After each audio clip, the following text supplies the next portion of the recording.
¿cómo están? Espero que estén muy bien. Buenas tardes, buenas noches o buenos días, donde quiera y como quiera que nos estén viendo. Yo soy Abismo con punto en medio y estoy con mi amiga. Marea de Marte guión bajo en Instagram y Marea de Marte en todas mis demás redes sociales. ¿Cómo estás, Abby? Estoy bien. Estamos grabando No estamos grabando tan tarde, son las 11 apenas, pero aún así se siente como esta vibe de ya quiero irme a dormir. Pero en general estoy bien, he tenido días muy pesados en el trabajo. O sea, es lunes y ya puedo decir que he tenido días muy pesados en el trabajo, pero anyway, es verdad, he tenido días muy pesados en el trabajo. Y fíjate, te iba a decir ahorita que o sea, cambié la forma en la que estoy grabando. Estoy grabando directamente desde el aro de luz. Y es la primera vez, amiga, que me veo y digo como, I could be a streamer, ¿sabes? O sea, como que me veo y digo, wow, me veo bonita desde ese ángulo. No me siento la persona más fea del universo justamente hoy. Ay, güey, eres preciosa, cállate. Güey, yo siempre le he dicho a Abby que haga stream, pero por una u otra razón, pues no lo hace, ¿no? Siempre hay un montón de cosas. Y yo estoy pensando seriamente en poner una encuesta en Instagram de Abby debería renunciar a su trabajo y todos tienen que votar que sí, que sí. Abby tiene que renunciar y volver a la Ciudad de México. Esa va a ser la encuesta. Entonces, los estoy coercionando. Los estoy coercionando para que voten que sí, porque si no, Abigail va a seguir ahí. Ay, soy infeliz, pero ahí sigo. Y volverme streamer. Excelente idea. ¿Tú cómo estás? ¿Cómo sigues de tu panchita? Bien, hoy me quitaron los puntos, hoy me quitaron los puntos. Y creo que les que platicamos justo el podcast pasado, sí fue el pasado, que había tenido una cirugía, una funduplicatura.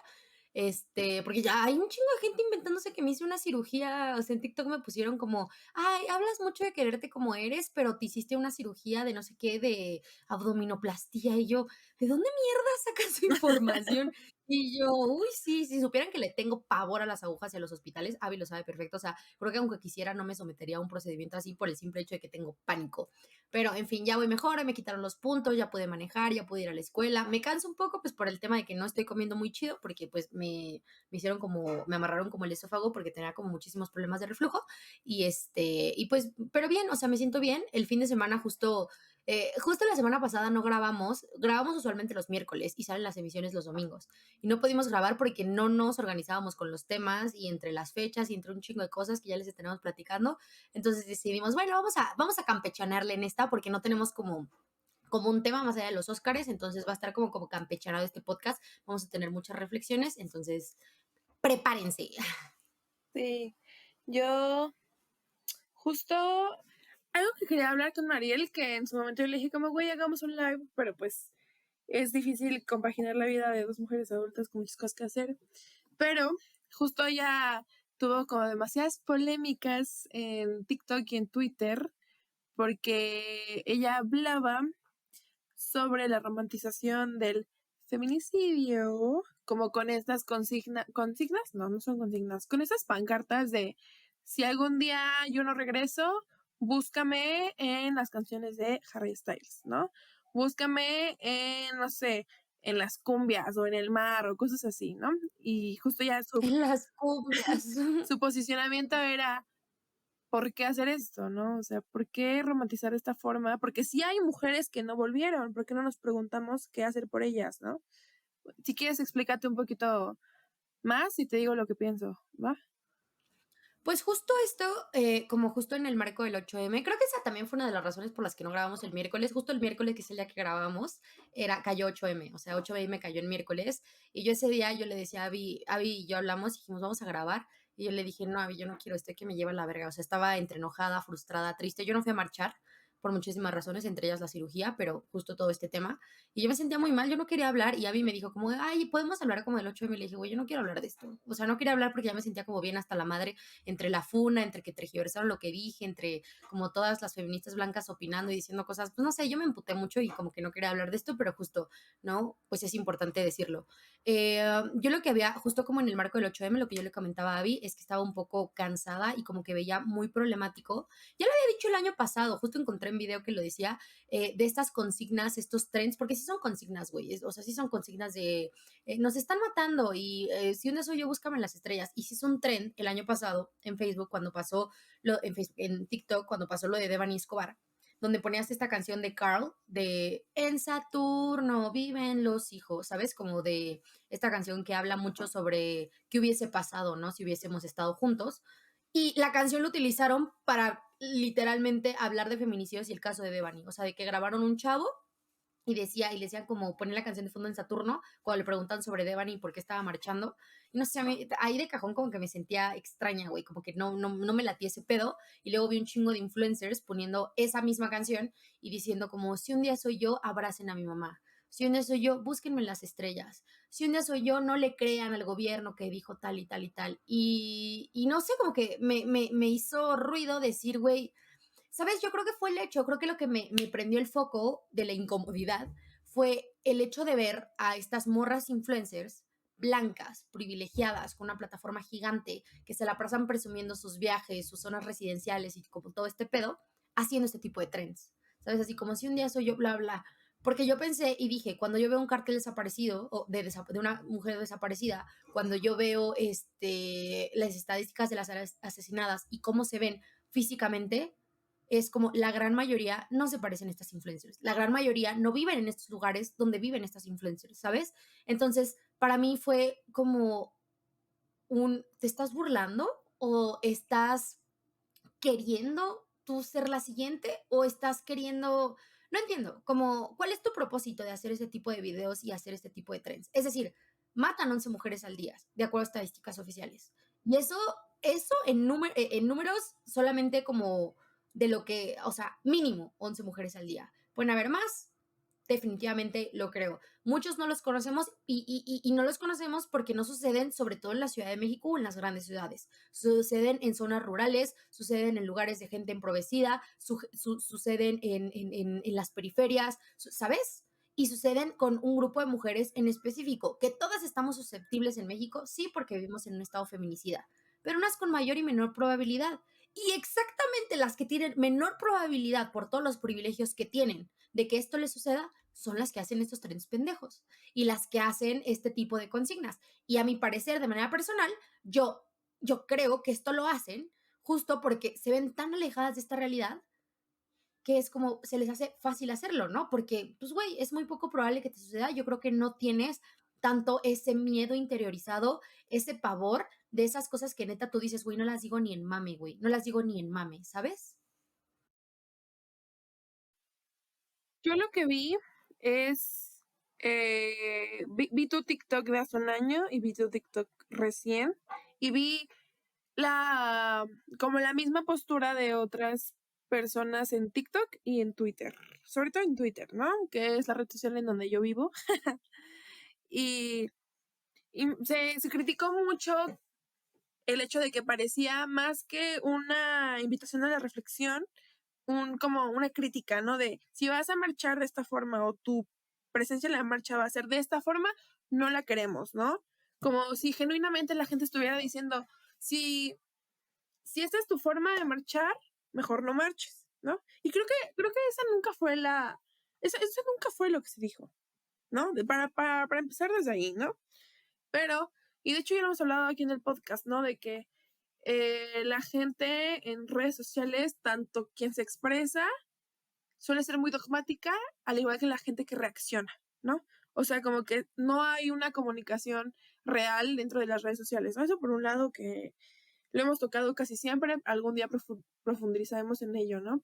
Pero por el otro, que es lo que yo me cuestioné y lo que quise como eh, reflexionar, es ¿por qué lo hacen las personas, no? Tú decías que era, tu tesis es que es porque es fácil verlo a través de sí mismas, porque es una realidad muy lejana de estas mujeres, ¿no? De quienes suelen tener estas pancartas, estas consignas, anyway. Yo lo veo, justo estaba viendo unos videos, no sé por qué, no le hacen nada bueno a mi salud mental, pero justo estaba viendo videos sobre el feminicidio de Mara y el feminicidio de Jessica. Y algo que se me hizo muy curioso es que las dos pusieron un tuit así. si algún día me pasa a mí, y no me acuerdo qué decía. Y me sorprendió mucho, o sea, obviamente esto no representa ni siquiera la mayoría de los feminicidios en México, estoy de acuerdo, pero dije, ok, es que esto que la gente pública o las personas que hacen pancartas no lo hacen con una mala intención, ¿no? Justo, por desconocimiento o lo que sea, ¿no? Entonces yo me puse a pensar, y yo no soy psicóloga ni, o sea, ni vayan a tomar muy en serio mis palabras, o sea, yo soy cualquier píxel en internet que no tiene ni idea de lo que habla, pero yo dije como, es muy fácil empatizar con las personas cuando vemos algo nuestro en ellas o cuando tomamos un elemento de su vida o un elemento de lo que pudo haber sido su muerte y lo ponemos en nuestra vida, ¿no? Y en nuestra situación, en nuestro contexto, ¿no?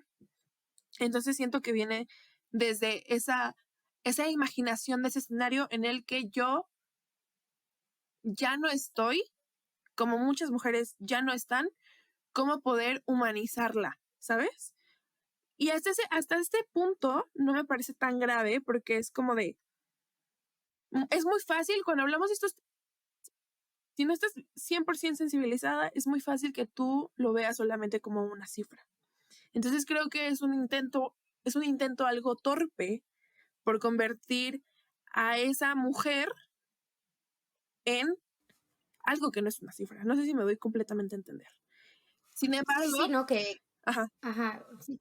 No, justo lo que yo te iba a comentar rápido era como esto de que no somos matrículas o como cuando una persona la metes a la cárcel o cuando es así solamente eres un número, ¿no? O en una guerra que ya no hablas de personas, ya no dices nombres, ahora hablas solamente de ya hay tantos muertos. Entonces, en una situación tan grave de feminicidio, pues es como no quitarle esta humanidad, ¿sabes? Que no se vuelva solamente parte de esas 11 mujeres, sino que sea como esta mujer que le gustaba estas cosas, que escuchaba esto, que vivía esto, que estudiaba tal. claro. Y a mí me pasó eso. O sea, a mí, justo yo le estaba hablando con Luis y le dije, a mí la vez que me empezó a interesar estos temas fue cuando, y tenías razón la vez pasada que hablamos en el podcast sobre eso, fue cuando en el último año de la prepa, si no mal recuerdo, hubo una exposición en el Museo de la Memoria y Tolerancia de feminicidios en México ya basta. Y yo fui y eh, una de las salas era una exposición fotográfica de Mayra Martel. Saludos a Mayra Martel si está viendo este podcast, que no lo creo, pero anyway, mira, yo voy a mandar mi saludo. Ya vean como 8 veces que digo anyway en el podcast. Anyway, este, esta fotógrafa hizo una serie eh, de fotografías, pues, de los cuartos de las recámaras de mujeres que fueron asesinadas. No sé si la viste, la llegaste a ver. Sí, sí, sí, sí. Nunca la vi en vivo, pero vi las fotografías en internet ya después. Y una de las fotos era del caso de, varias de las fotos eran del caso de Erika Noemí Castillo, si no mal recuerdo. Y a mí me llegó muchísimo, ¿sabes? Yo no, o sea, yo tenía que 16 años, no tenía contexto de eso, todavía no se hablaba tanto de estos temas. Fue una exposición a la que fui con mis papás y demás. Y una de las fotos de su cuarto era como una especie de lista, así de que pegada en la pared o pegada en algún lado del cuarto. Y tenía cosas como metas a corto y largo plazo. Y decía como ahorrar dinero para pagar la colegiatura, meterme a clases de natación, leer a Platón, comprarme una guitarra, ¿no? Y güey, o sea, yo no te puedo explicar la cantidad de sentimientos que me atravesaron porque dije, güey, no mames, o sea, yo también quiero leer a Platón, yo también quiero ir a nadar, yo también quiero ahorrar, ¿no? Y también me acuerdo que tenía el comentario como de sonreír más o ser más amable. Verga, güey, yo cuando vi eso, o sea, no te puedo describir lo fuerte que fue para mí darme cuenta de que ella ya no estaba, ¿sabes? Y ya eventualmente yo, justo por ese como detonante, es que me empiezan a interesar más esos temas, ¿no? Y digo, yo el día de mañana yo no voy a poner en una pancarta, si un día ya no estoy, búscame en los libros de Platón, porque justamente siento que es una forma, no voy a decir que es una forma mala, pero sí es una forma fácil de empatizar. Siento que esa es la forma fácil, ¿sabes? Y creo que justamente cuando hay otras mujeres que dicen, ¿sabes qué? Creemos que esta es una forma de hacer la lucha sobre ti, de protagonizar algo. Y creo que es cierto, o sea, y yo como alguien que entiende muy bien de dónde viene esa emoción, ese sentimiento, lo puedo entender, que lo mejor que podemos hacer es escuchar a estas mujeres, oír sus historias de las madres buscadoras, de los padres buscadores, y empatizar con lo que ellos y ellas sienten con lo que su lucha necesita, ¿no? Entiendo tanto la parte en la que dices como, güey, pues es que no lo hacen por una cuestión necesariamente mala o narcisista. Podemos entender de dónde viene y al mismo tiempo cuestionarlo y al mismo tiempo decir, ¿sabes qué? Yo quiero que mi, mi quehacer en esta lucha no sea esa, no sea la de convertir todo en un poema, en una performance, en una estética, en una canción, en una consigna sobre mí, ¿no? Porque por un lado lo entiendo, a lo mejor esta parte como más performático, el decir, me vas a encontrar ahí, pero al mismo tiempo es como de, güey, y lo que tú dijiste, amiga, nadie busca a su hija en sus canciones, ¿no? Están pidiendo justicia en las calles, ¿no? Entonces creo que es importante poder entender o sea, entender como de dónde viene, que el cuestionamiento no se pierda en lo sentencioso que pueden ser las redes sociales y también decir como tu sentimiento y tu sentir y tu ímpetu de poder hacer esta pancarta importa, ¿sí? Pero no importa solamente el 8M, no importa solamente para que hagas una pancarta bonita, no importa solamente para eso, importa para más cosas y creo que así es como vencemos esto de que a veces parece que solamente se pueden visibilizar estos temas alrededor del 8M y no después, ¿no? Justo, yo tengo, ay, es que qué fuerte lo que dijiste. Puta, es que de ahí se puede sacar, me mama hablar con Abby, es lo único que voy a decir, me mama hablar con Abby, porque, o sea, rescato muchas cosas de lo que dices. Lo primero, en la línea de justo, ¿no? Las madres buscadoras no encuentran, no buscan a sus hijas en sus canciones, ni las buscan en las estrellas, las buscan en terrenos baldíos, las buscan en canales, las buscan en donde sea, donde se pueda, donde hay una pista o donde hablen por teléfono. Y creo que para mí, no sé para la gran mayoría de las personas, yo he visto muchas críticas al respecto, pero a mí a nivel personal me enoja muchísimo más, justo porque, sabes, y muchas personas que me conocen saben que yo he ido a búsqueda de desaparecidos, ¿no? Se le llama, pues sí, búsqueda en campo. Y pues me he relacionado con varias madres familiares y madres buscadoras. En este caso en específico, no voy a mencionar nombres, pero en una búsqueda recuerdo a una madre que ya llevaba varios años buscando a su hija, ¿no? Que había desaparecido hace ya varios años, tenía más de 10 años, en Morelos. Ellas eran de Morelos, ellas son de Morelos. Y estaba buscándola en Querétaro, en un como que era era un lugar como de cerros, que estaba cerca de una carretera que pasaba por ahí, y era como ¿cómo se le llaman esas como honduras que tiene la tierra? O sea, como Una pradera, una... ajá, pero hacia abajo, Ah, como un como un acantilado. acantilado, sí, sí, sí. Ajá, era un acantilado, entonces dijeron como, o sea, la razón por la que se hacía una búsqueda ahí era justo porque, justo como había varias carreteras que pasaban por ahí y había un poblado lejano, pues lo que se creía es que era muchas personas, pues quien sea, llegaban en camionetas y les hacía fácil aventar los cuerpos para allá, pues porque es difícil bajar, ¿no? Si hay un senderito con el que puedes caminar, pero solamente es bajar a rapel y es complicado, o sea, no es de fácil acceso, entonces era una de las razones por las que se podría realizar una búsqueda y había probabilidad de que hubieran personas, pues allá abajo, ¿no? O sea, entonces se hacía la búsqueda. Y para mí fue muy fuerte, fue mi primera búsqueda en la que yo participé, porque, güey, o sea, es algo bien difícil, es algo bien fuerte, o sea, no solo estás buscando a víctimas de feminicidios o de violencia de género, estás buscando a cualquier familiar desaparecido, ¿no? Había de todo tipo de madres, padres, etcétera, familiar. Pero ese caso en específico para mí fue muy fuerte porque dije, ¿desde dónde vienes y dónde le estás buscando? Y recuerdo que gritaba su nombre, ¿sabes? Escargaba en la tierra, escarbaba en la basura, buscaba en huecos dentro ¿sabes? De las rocas, en tambos, en todo lo que se encontrara allá abajo, un chingo de ropa, ¿sabes? Había mucha basura, un chingo de cosas. Y yo decía, para mí, recordar eso y ver las consignas de búscame en las canciones de Harry Styles, para mí era de qué poca madre, güey. O sea, no, es que no es cierto, no las buscas en las, ¿sabes? Yo sé que para muchas personas y mucha gente se enojó por lo que dije y lo entiendo, porque es cierto, güey. O sea, lo quieres volver, no le quieres, yo sé que no es con una mala intención, que lo quieres hacer desde esta humanidad, desde esta parte de no solo es una cifra, ¿sabes? Esta persona no es solo, no fue solamente su muerte o su desaparición. Esta persona, esta mujer o cualquier persona desaparecida era más que eso, era justo, ¿no? La música que escuchaba, eran los libros que leía, las conversaciones que tenía, las amistades que entabló, su habitación, todas estas cosas. Y eso yo lo entiendo perfecto.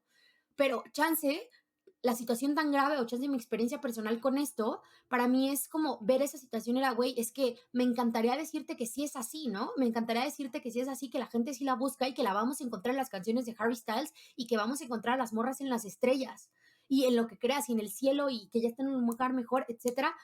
Pero en la realidad, en la cruda realidad del México feminicida que vivimos, no están ahí. Se han encontrado en terrenos baldíos, se han encontrado en los bosques al lado de los fraccionamientos, se han encontrado en canales, se han encontrado en el mar, se han encontrado en tambos, se han encontrado en las vías del tren. O sea, te puedo enumerar 1000 nombres y para mí, güey, es que se me pone la piel chinta. Para mí eso es lo que digo, güey. A mí me encantaría, neta, encontrarlas en esos lugares, ¿sabes? Ni siquiera te digo en una canción o en las estrellas, güey. Me encantaría encontrarlas en una situación en la que no estuvieran, no hubiesen sido expuestas como lo fueron, o en trozos, o en diluidas en ácido, pues, güey, ni siquiera quiero hablar de las formas en las que se encuentran, ustedes lo saben, ustedes han visto las noticias y tantos casos que se han hecho virales por cómo encuentran los cuerpos de estas mujeres. Eh, entonces, es como, para mí es de una insensibilidad a pesar de que no viene, porque cuántas cosas no hacemos que no vienen desde la mala intención, ¿sabes? Como una analogía que tal vez le suena pendeja, pero cuando mi mamá habla sobre mi cuerpo y me dice gorda y que no coma y que estoy así y así, yo sé que no viene desde una mala intención. Viene desde lo que ella cree, viene desde lo que ella piensa pero a mí me lastima, güey. Para mí es fuerte y para mí es no me digas eso, ¿sabes? O sea, para mí no sabes lo que me genera, cómo trato la comida, etcétera, etcétera. Yo sé que no viene desde una mala intención, pero eso no significa que sea negativo para mí. Creo que sucede de la misma manera. O sea, chance, tus intenciones no son malas, güey, pero lo que estás generando con esto es caer en una cuestión en la que ya la gente, yo siento que justo en esta romantización del feminicidio, en la que sí está bien, hay que reconocer y hay que celebrar, bueno, no celebrar, pero hay que hablar de las mujeres que nos han arrebatado, no solamente desde la perspectiva en la que ya, güey, porque sí, lamentablemente cuando escuchamos un nombre ya no hablamos de ella en su vida y lo que hicieron, hablamos de su muerte. ¿Por qué? Porque no hay justicia, porque hay un chingo de impunidad, porque hasta ahora, hasta la fecha no se tienen responsables de muchísimos casos que han pasado, eso lo entiendo. Pero a la vez, güey, pues entiende que hay un proceso súper fuerte por el que están pasando muchísimas mujeres, muchísimos familiares, en la que lo último que quieren, güey, lo último que quieren es ese pinche comentario y ese pinche cartel, güey. Porque no las han encontrado, porque no han obtenido justicia, porque debe ser súper fuerte también para una persona saber, güey, mi hija, mi familiar o quien sea que me hayan arrebatado, yo que sé, le mamaban los Converse y ver los Converse, ¿sabes? No porque la gente vaya a dejar de usarlos, pero si lo ves en una pinche consigna va a ser así de, güey, no. O sea, yo no veo los Converse cuando pienso en mi hija, pienso en cómo la encontré, ¿sabes? Entonces son ese tipo de cosas que yo digo, no me valen madre tus intenciones, güey. O sea, yo sé que suena horrible, me valen madre tus intenciones, sobre todo si ya se te explicó y ya muchísima gente habló de por qué eso cae en la romantización y eso contrario a ayudar a la lucha colectiva y en la búsqueda y en el cese de la impunidad, la búsqueda de la justicia y la reducción de la violencia feminicida, lo único que haces, güey, es volverlo sobre ti y que ahora estemos criticando los carteles y analizando esto en lugar de, no sé, güey, aprovechar estos espacios para hablar de, ok, cómo va el caso de tal mujer, cómo va avanzando, cuáles han sido los resultados, qué pasó con Jessica, ahora qué procede, ¿sabes? Siento yo, me quedé pensando mucho en que cuando falleció mi abuelito, yo sí dije, güey, genuinamente yo sé que voy a encontrar a mi abuelito en el cielo y en las estrellas y en la muerte, en el mar, random, sí, pues también en la muerte, ¿no? Pero siento yo que se está queriendo aplicar la misma lógica eh, tanatológica o no sé cómo se diga, de cómo afrontamos la muerte con cosas como el feminicidio, que no es lo mismo, ¿no? Exacto, güey. Es que creo que la gente no está diferenciando que sí, o sea, la gente muere y la gente muere todo el tiempo. Y no es que nos espantemos de la muerte y esta Claro, parte, porque tampoco me quiero ir a pinche existencialismo súper de, ay, me vale verga, güey, la gente muere todo el tiempo. Porque una cosa es morirte, güey, en tu cama por una enfermedad, por la edad, por lo que sea. Y otra cosa es que alguien te quite la vida claro. por una cuestión de género. Sí, estoy de acuerdo, estoy completamente de acuerdo. Porque además como que eh, olvidamos lo real que es el feminicidio, ¿sabes? O sea, como que siento yo que estas pancartas están muy en el plano de la fantasía y del arte y de la performance y de las licencias poéticas, que creo que es una forma válida de afrontar ese dolor, pero si tú no eres esa familiar, si tú no eres esa amiga que perdió a su, a su compa en un feminicidio, ¿por qué volverlo sobre ti? Y no digo, y justo, o sea, no quiero decir que no hemos vivido, porque muy probablemente sí, todas las mujeres en México, a lo mejor en algún punto de nuestra vida hemos vivido ese miedo, estoy de acuerdo, pero siento que justo en dónde está la línea, ¿no? No me ha pasado, no le ha pasado a ninguna mujer cercana a mí, no quiero volver este pedo, no quiero volver este pedo sobre alguien más cuando hay 11 mujeres que hoy murieron en un feminicidio, ¿no? Quiero exigir justicia por ellas. Y ya, o sea, como para cerrar, yo creo que lo que tenemos que hacer es que creo que no basta la forma en la que se explica esto en redes sociales, por eso la gente se ofende, por eso la gente se emputa, por eso la gente dice que las estamos regañando a todas. Y yo creo que ahí lo único que yo podría añadir es que si dejamos que esto nos afecte de tal forma, o sea, de una forma tan personal, entonces estamos olvidando que el componente fundamental, no sé si fundamental, pero uno de los fundamentales de cualquier movimiento social es esa autocrítica. Y si estamos olvidando ese pedo, estamos muy probablemente dejando de hacernos las preguntas que realmente importan, porque, de nuevo, estamos haciendo una lucha sobre nosotras exclusivamente cuando el feminicidio es la expresión máxima de la violencia misógina, ¿no? Exacto, y justo, ay, güey, yo creo que vamos a llamar este podcast cuando íbamos a hablar de los Óscares, pero terminamos hablando de otro tema. Todavía hay tiempo, un Ajá, poquito. pero lo que yo te iba a decir es, como no entiendo, o sea, creo que es importante empezar a cuestionarnos, porque, güey, es cierto.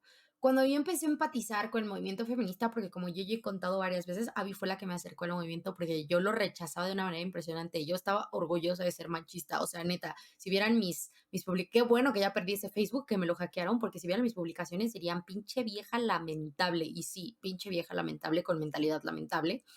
Pero yo recuerdo que la manera en la que empecé a empatizar con el movimiento feminista es porque empecé a recordar como mi propia historia todo lo que yo había vivido. O sea, no fue a partir de lo que otras mujeres vivían, fue como el hecho de ver lo que otras mujeres vivían y que yo puedo decir, güey, a mí me pasó lo mismo, ¿a poco sí fue eso, sabes?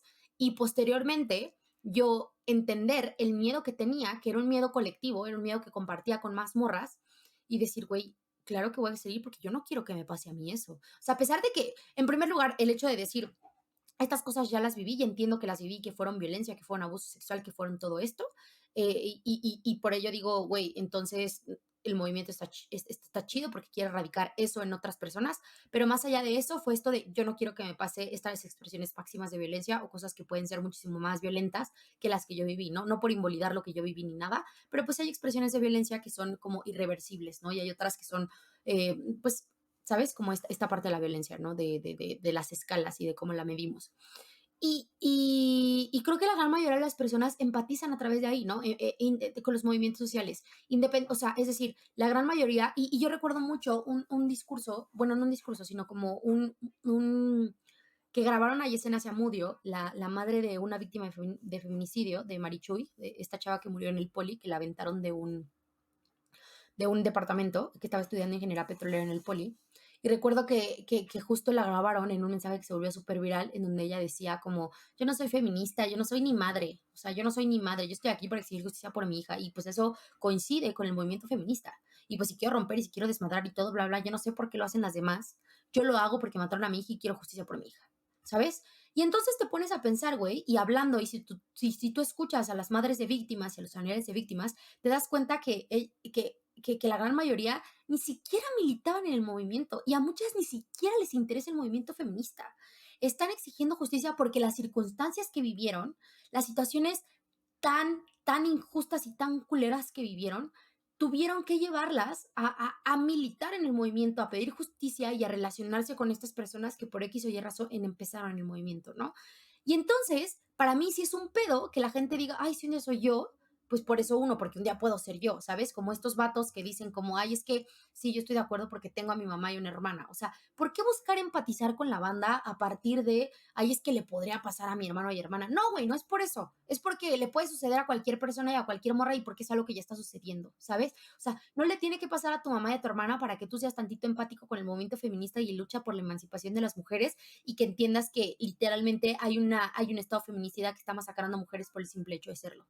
Entonces, ese es mi pedo, ¿sabes? Creo que incluso más allá de cuestionar el movimiento feminista y sus militantes y el feminismo blanco y las ramas y las dinámicas y todo esto, es el cuestionar incluso nuestra misma forma de qué es lo que Empatizar. nos lleva a empatizar, ¿no? Sí. Porque sucede en absolutamente todos los movimientos sociales, güey. Incluso piensa en cualquiera, güey. El estudiantil, el de justicia climática, el de los maestros, el de todo.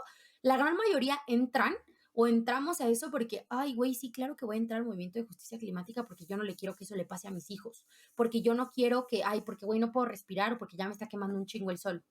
Yo y yo y yo, y lo que me puede pasar a mí y a mí y a mí, y no pensar en cómo, por ejemplo, la crisis climática afecta a otros seres vivos, afecta a poblaciones vulnerables y ya está jodiendo a muchísima población y lo lleva haciendo históricamente, porque todo de mí, de mí, de mí, de mí, y lo digo a nivel, yo lo hice por eso, yo entré a muchas luchas por eso, como, ay, es que las afectaciones que puede tener sobre mí y sobre los míos, y ¿por qué no hacerlo desde otras vertientes, sabes? Creo yo que, o sea, como que repito el mismo punto que dije hace ratito, o sea, creo que es la forma práctica o la forma sencilla de empatizar, ¿sabes? Porque sí, o sea, obviamente todo el mundo deberíamos estar desarrollando esa sensibilidad para preocuparnos por aquella persona que en X, o sea o no cercana a mí o lo que sea, está sufriendo, yo pueda lograr empatizar con esa persona. La realidad es que no es tan fácil. O sea, a lo mejor es fácil para ti, a lo mejor en su momento fue fácil para mí, porque tenemos esta historia de si la, ¿cómo se llama esta cosa? La alta sensibilidad o lo que tú quieras, ¿no? Y creo que para mí es sencillo rápidamente convertir el sufrimiento de alguien más en algo con lo que yo me puedo empatizar. Eso también para el psicólogo, porque también habla de otras cuestiones como emocionales muy densas, pero siento yo que, o sea, creo que es como una especie de escudo emocional, ¿no? El que desde pequeños, pequeñas hayamos aprendido a entender con quiénes podemos sensibilizarnos o vulnerarnos de esa forma. Y creo que por eso mismo no es sencillo. Y estaría chido hablar algún día este tema con una psicóloga, psicólogo, porque justo una vez en terapia, una psicóloga me dijo que existen diferentes autores en la psicología y hay algunos de ellos que explican que para los humanos es imposible empatizar, ¿no? O sea, siempre hay un componente personal en la forma en la que empatizamos. ¿Tendrá razón o no tendrá razón? No sé, no he leído la tesis jamás de este psicólogo, psicóloga, pero creo que es un buen tema porque justo creo que es poner en jaque la forma en la que nos involucramos dentro de las problemáticas sociales. Pero bueno, creo que pudiéramos dejar este episodio aquí y hacer otro episodio sobre los Óscares. Sí, yo creo que también. Solamente antes de cerrar, sí, es que sí, no, ya nos mamamos, güey. Ya llevamos 33 minutos, o sea, ya no vamos a hablar 5 minutos de los Óscares. Ya luego hablaremos de los Óscares. Eso pasa mucho con Abby y yo. En primer lugar, somos tediachosas, o sea, quiero que sepan eso. Y en segundo lugar, o sea, siempre decimos, ay, solo hablamos tantito de este tema, pero como si no supiéramos que somos las más intensas y que rascamos todos los temas hasta cosas inimaginables, o sea, hasta parecemos nuevas en esto, Abigail, en conocernos, Ups. en tener una discusión entre. Recuerdo una vez, ay, es que esto fue bien bonito. Yo estaba súper deprimida porque acaba de terminar con mi novio y Abby y yo nos quedamos hablando neta, o sea, nos fuimos a dormir que a las 10 11 de la noche y nos fuimos a dormir a las 5 de la mañana hablando, güey, pero de mil temas, o sea, neta de que extraterrestres y el universo, esto Sí. así, o sea, estas conversaciones que nos ven son nuestra vida cotidiana.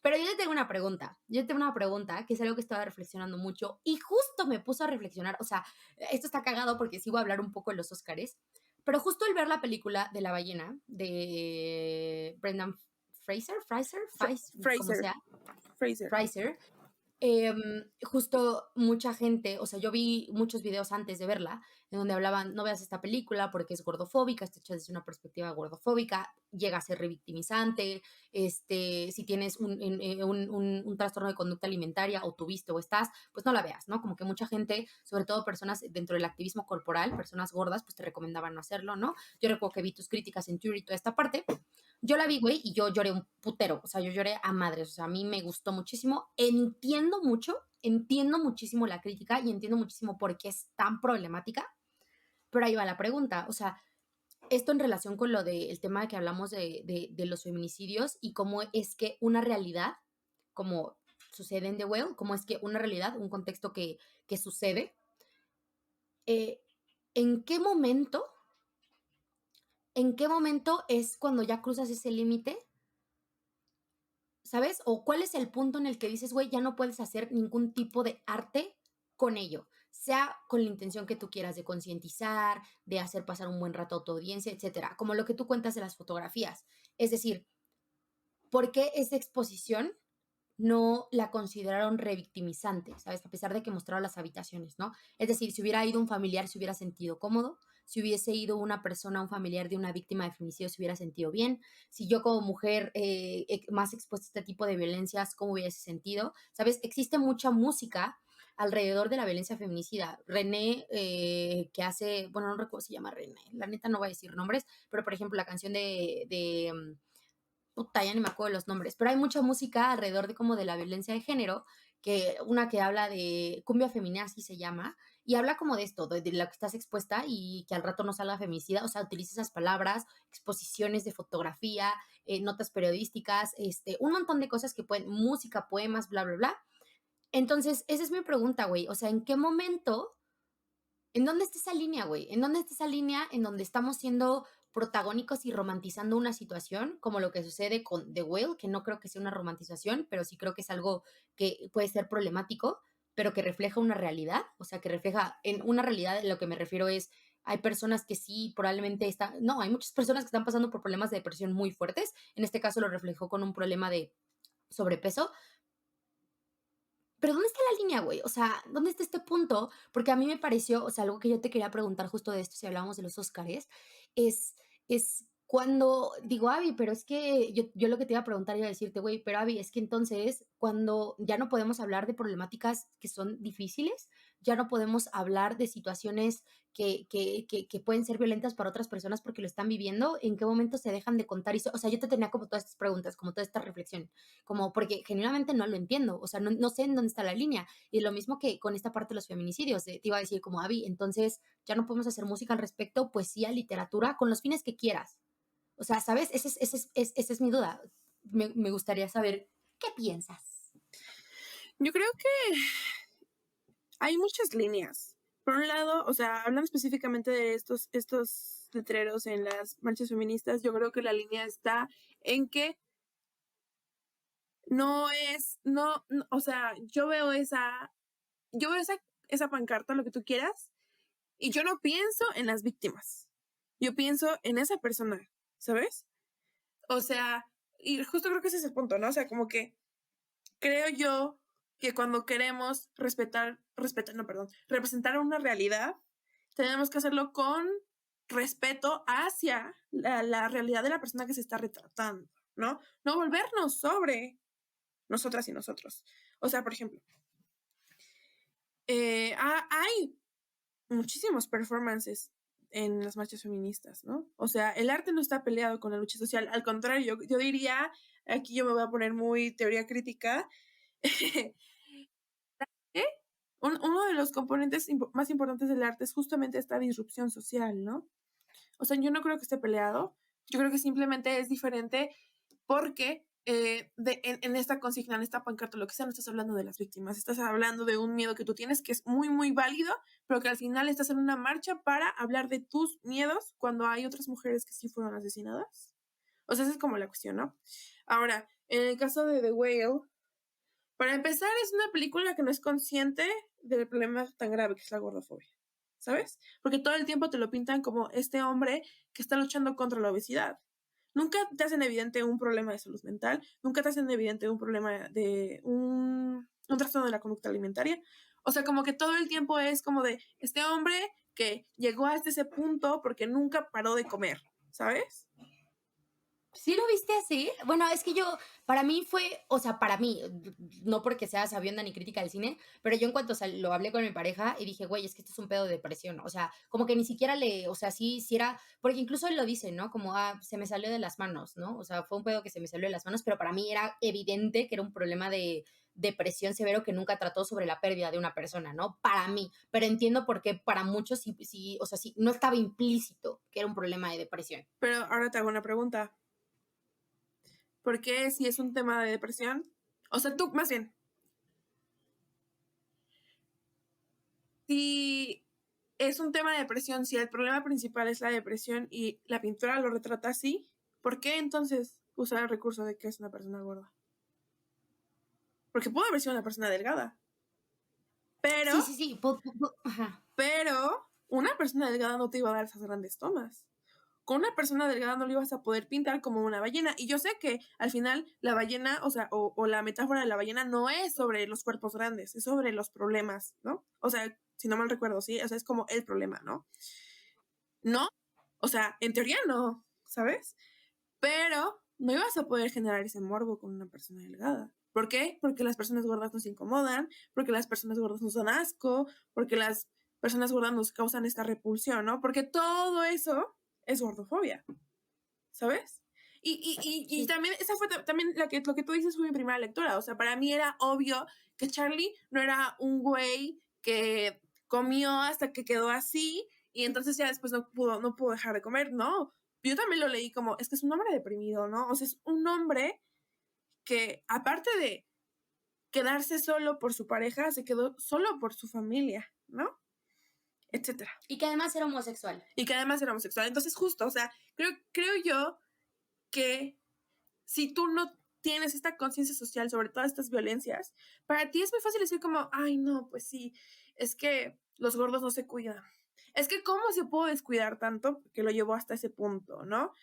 O sea, si tú no lo ves con una mirada de eh, sistemas de opresiones que se intersectan como lo es la gordofobia, como lo es la homofobia y como lo es los estigmas que tiene la salud mental, creo que hacer esa lectura de qué era lo que realmente le pasaba a Charlie no es tan fácil, ¿sabes?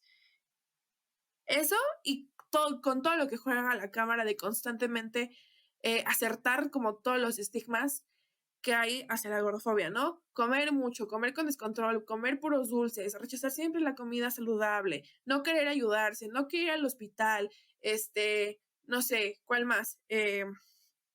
No querer hacer ejercicio, no sé, como toda esa clase de cosas es como que juegan muchísimo con ese estereotipo que todas y todos tenemos sobre las personas gordas y, y lo convierten en como la atracción de la película.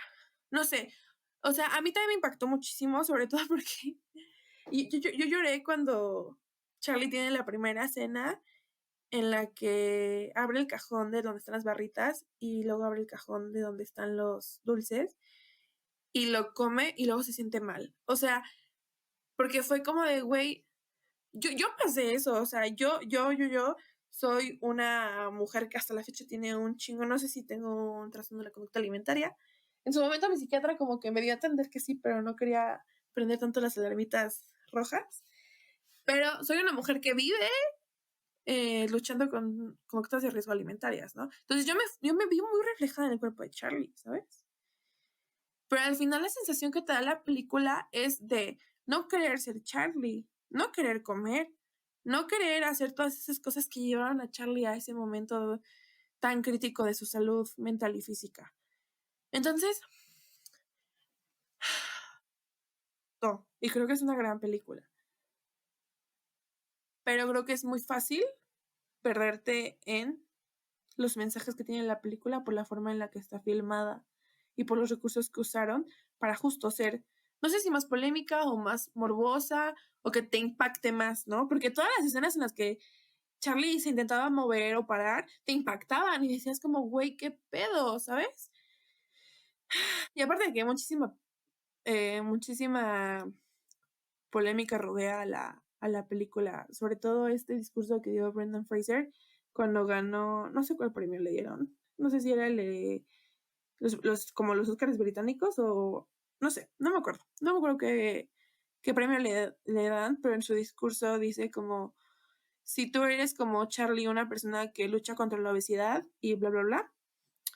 Y justo la gente decía, güey, es que Charlie no está luchando contra la obesidad. Charlie está luchando contra la depresión, contra la homofobia, contra su no autoaceptación. Y pues bueno, creo que justo, o sea, el mensaje se perdió un poquito en todo eso. Ese diría yo, pero está otra pregunta mía, ese diría yo que es el límite, ¿no? El no, el no ser conscientes de lo que estamos queriendo retratar, ¿sabes? Pues sí, o sea, no sé si una polémica, una forma de obtener likes, una forma de obtener reconocimiento. eh, O de ser candidato a un Oscar, ¿no? exacto, ¿no? O sea, yo sí creo que Brendan Fraser se merecía el Oscar, la neta. Sí, o sea, lo hizo increíblemente bien. Y es lo que hemos platicado tú y yo muchísimas veces, ¿no? The Whale es una gran película, su actuación es increíble. Eso no quita que sea una película gordofóbica. Claro, sí, sí, sí, totalmente. Y justo ese tema, ¿no? O sea, como ya relacionándolo con lo que estamos hablando, porque sí queremos hablar un poco de los Óscares, pero a mí sí me hizo pensar mucho, o sea, sí me hizo pensar mucho, o sea, justo lo que me decías con el tema de la romantización, porque dices, güey, tú haces algo. Yo no creo que el director haya hecho la película con la intención de decir, ay, los gordos, ay, no seas gordo, ay, es que las personas obesas, o, ¿sabes? O sea, y eso no quita toda la perspectiva gordofóbica y todo el mensaje gordofóbico y violento que tiene la película, ¿no? Es decir, tú puedes tener las mejores intenciones del mundo, o no, güey, o también puedes hacerlo güey, es que esto me hacía ganar un Oscar, es que esto es tan dramático y es tan llega a las personas que va a hacer que compren más boletos en taquilla, que sea un chingo de cosas. Hay mil razones por las que puedes hacer ciertas cosas y no nos podemos meter en la mente de las personas para adivinarlo, pero en el escenario en donde tienes las mejores intenciones, güey, de genuinamente de, güey, si eres una persona que lucha contra la depresión o contra la obesidad y bla, bla, si tienes las mejores intenciones, si no piensas en todos los aristas, si no piensas en todas las violencias que pueden intersectarse ahí, si no piensas en todo lo problemático y en todas las consecuencias en los mil escenarios, es una chamba bien difícil, güey, porque es una chamba bien complicada pensar en todos los escenarios, en todo lo problemático que puede tener tu discurso. A veces yo me cago la madre porque digo, güey, quiero poner un tweet y ya me estoy pensando 700 veces si no puede ser sacado de contexto, si no puede ser violento, si no puede ser que ataque a alguien de alguna comunidad, si no puede violentar o vulnerar a alguien, si no es revictimizante, bla, bla. Y a veces yo digo, ay, güey, es que esto es agotador, esto es bien cansado, güey, estarme pensando 700 veces lo que quiero, pienso y voy a decir, güey. Pero creo que si tienes, o sea, creo que si genuinamente quieres generar un cambio real en el mundo, impactar positivamente, creo que es importante, güey. Ya tuvimos en la historia un chingo de gente que no se pensaba las cosas antes de decirla y lastimó, hirió, violentó y vulneró a muchísimas personas. Creo que no nos cuesta nada pensar 700 veces antes de hacer las cosas. Y si ya las hicimos, güey, o sea, yo creo que si yo fuese el director de The Whale y me hubieran hecho como toda esta crítica, digo, bueno, güey, ya está ahí la película, no lo hice con esas intenciones, pero me disculpo, güey, ¿sabes? Como lo lamento, pongo estos warnings, pongo estas cosas, ¿sabes? Que creo que es lo más difícil de las personas y justo lo relaciono con la banda feminista, ¿no? Que es como esto de, güey, ya se te señaló, ya lo hiciste, güey, no lo hiciste con malas intenciones. Pero la cagaste, güey. ¿Por qué? Porque es revictimizante, porque es protagónico, porque es una estéril, porque es todo esto. En lugar de emputarte, en lugar de decir, ay, déjame vivir mi feminismo, ay, es que no me quieren dejar luchar como yo quiera, pues, güey, simplemente, pues, reflexiónalo, haz tu chamba de reflexionarlo como todos lo hacemos, que sabemos que es bien desgastante, que muchas veces es bien ofensivo, güey, o sea, que si a mí me dicen, ay, güey, es que lo que hiciste, ¿no? A ciertos videos o ciertas cosas y digo, chale, la cagué, güey, lo siento, y es bien difícil reconocer esa chamba, sobre todo cuando dices, güey, es que yo no lo hice con mala intención, lo hice buen pedo, ¿no? O sea, lo que sea, güey, como los salvadores blancos, ¿sabes? Que se van de voluntarios y de misiones, güey, pero ¿por qué se enojan de que me haya tomado fotos con los niños de África? Si yo fui a darles de comer y hacer esta chamba, pues sí, güey, o sea, qué bueno, pero ¿por qué lo hiciste y por qué te tomas fotos y por qué instrumentalizas a los niños, ¿sabes? O sea, son estas cosas que dices, ya te lo están señalando, güey, ¿por qué te emputas? ¿Sabes? O ¿por qué no lo reconoces? O sea, ni modo, güey, queremos ser mejores personas, queremos mejores sistemas, queremos un mundo mejor, pues hay que echarnos la chamba, la mínima, que es pues pensarle, ¿no? ¿Y sabes qué? O sea, y esto tiene que ver mucho con lo que queríamos hablar originalmente en el podcast. Creo yo, cómo te evitas esa chamba de pensar en FUFA, escenario A, B, C, D, en no ir a tal y tal y tal y tal y tal? ¿Cómo te ahorras esa chamba? ¿Me Pues yo creo que hay entiendo? varias formas. Ay, Ajá. perdón. No, o sea, justo como creo que hay varias formas, pero creo que una de ellas, Sí, ya no sé ni quién iba. adelante. Pero es como una relacionándote con personas, o sea, si vas a hacer Exacto. una película de obesidad, güey, pues no sé, chance te serviría hablar con personas que tienen esos problemas, ¿no? Claro. O que son personas gordas, o sea, güey. ¿Representación? fo- Ajá. ¿Representación? O sea, literal, o sea, es como, ok, ya sabemos que hay cosas que están mal, ya sabemos que hay cosas que están bien, ok, ¿por qué no le preguntamos a las personas que saben de estos temas, no? Es o sea, justo la escena de BoJack Horseman, del panel de hombres que van a hablar sobre el aborto, es eso, o sea, es como de, ok, ya sabemos que hay cosas que están bien, que están mal, o sea, ya sabemos que existen susceptibilidades, ya sabemos que existen grupos oprimidos, grupos opresores, lo que tú quieras, ok. ¿Cómo intento yo que una obra o cualquier producto sea aceptable dentro como de estos estándares, no quiero decir morales, éticos? De estos estándares éticos, ok, incluyendo a las personas que están dentro de esa conversación. No fácil como eso, siento yo. O sea, bueno, no es fácil, ¿verdad? Pero justo, representación, ¿no? Y ahí es cuando, ¡pum! Ya, se nos prendió el foco, ¿no? Ese güey, tú lo dices como, no es tan fácil, pero güey, sí es fácil, güey. O sea, para mí es como, güey, no sé, yo quiero hacer algo sobre feminicidios, quiero hacer algún tipo de arte con respecto a lo que quieras, güey, sobre el problema de migración, las problemáticas de los asesinatos de estudiantes, de la trata de personas, de bla. Creo que lo mínimo que puedo hacer para hacer un contenido que sea fidedigno, que sea realista y sobre todo que genere un impacto real y que no hiera, que no lastime y que no vulnere, porque eso yo estoy segura de que no es tu propósito, sobre todo si quieres hacer arte, pues es pues relacionarme e informarme, ¿no? Con las personas que viven Claro. esto día a día de manera más cercana. O sea, creo que justo ese sería la conclusión, porque creo que ya nos mamamos con el tiempo, sería la conclusión de esto. Sería un güey, ¿quieres hacer algo? O sea, un poema, un bla, bla, bla, lo que sea, una forma artística de cualquier tipo de violencia. En este caso hablamos de la cuestión de la gordofobia y hablamos de la violencia feminicida.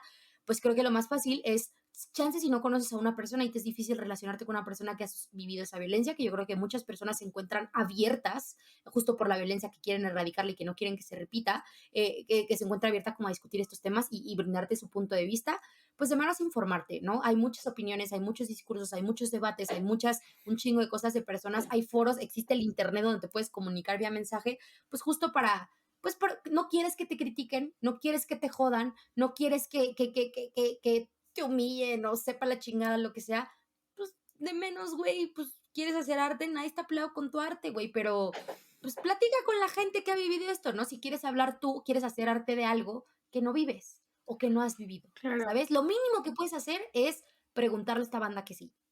Pero es que, ¿sabes por qué digo yo que no es fácil? Porque cuando tú le das espacios a esas personas o tienes esas conversaciones difíciles, entre comillas, estás dándoles poder. ¿Y qué es lo que no quiere la gente que oprime? ¿Qué es lo que no quiere el güey hetero blanco cis que jamás se ha cuestionado nada? Darle voz a las personas que le van a decir, güey, no estás bien, ¿no? Y esas plataformas y ese reconocimiento de su voz, porque no es como que estas personas no tengan voz, sino que ha sido selectivamente silenciada, ¿no? No es como que estas personas, o sea, apenas hoy existieron los gordos. Mira, existen, wow, nacieron ayer. No, güey. Lo que sucede es que si le damos poder a esas personas, le quitamos poder a las otras, ¿no? Por eso creo que no es fácil. Y por eso, no sé, por eso los familiares, las y los familiares víctimas de Jeffrey Dahmer se emputaron, güey, porque nadie les preguntó. Porque muy probablemente si les preguntan, la serie no sale. Porque muy Exacto. probablemente, porque muy probablemente si Taylor Swift hubiera hablado con alguna mujer gorda, el video de Anti-Hero no sale, ¿sabes? Y así con un chingo de cosas. Entonces, es un buen tema, la verdad. Siento yo que en algún momento podremos hacer estos análisis de esas grandes series o grandes películas, eh, o incluso, no sé, videos musicales, muchísimas cosas que fueron criticados justamente porque parte fundamental de la historia fue ignorada, ¿no? Pero bueno, Sí, totalmente. podemos cerrar aquí, amiga, ¿cómo ves? Sí, güey, porque es un súper tema, güey, es que yo les digo, nosotros debrayamos y aquí nos echamos hasta las 5 de la mañana, pero pues tampoco queremos hacérselo, porque, güey, no quiero que seamos estos güeyes blancos cis hetero que dicen, güey, estas conversaciones están de huevos, hagámoslo un podcast y la gente así como de, güey, no estás diciendo nada. O sea, creo que genuinamente nosotras sí decimos cosas, pero no quiero llegar a ese punto y ya nos mamamos con el tiempo. Pero sí, creo que lo Sí. podemos dejar por otro podcast esta reflexión. Ahora sí que se los dejamos a ustedes. ¿Ustedes qué piensan? ¿Dónde está esa línea? ¿No? ¿Dónde está esa línea? ¿Y qué hubiese pasado si estas reflexiones las hubieran tenido todos los creadores de arte en ciertos aspectos, hablando de violencias sistémicas y de sistemas de opresión? O sea, ¿creen que estas grandes obras hubiesen existido, no hubiesen salido? ¿O dónde está el punto, güey? ¿La gente simplemente debería dejarse ser porque al final es arte? ¿O no? ¿O no? ¿O sí tienen que haber ciertas líneas, no? Y pues ahora sí que llegó el momento de despedirnos. Ya saben quiénes somos. Yo soy María de Marte, guión bajo en Instagram, en todas las demás sin guión bajo. Y yo soy Abigail, no, bueno, sí soy Abigail, pero en Instagram soy abismo con punto en medio y nos pueden seguir también en las redes sociales del podcast. Estamos en Instagram como a flor de piel pod y nos pueden mandar correo a aflordepielpod@gmail.com. Ahí les podemos leer y también podremos leer las sugerencias de que les gustaría que habláramos en el podcast. Y pues muchísimas gracias por sintonizar este video o este audio, dependiendo de dónde nos vean. Muchas gracias, las y los queremos mucho. Bye. Abracitos. Bye.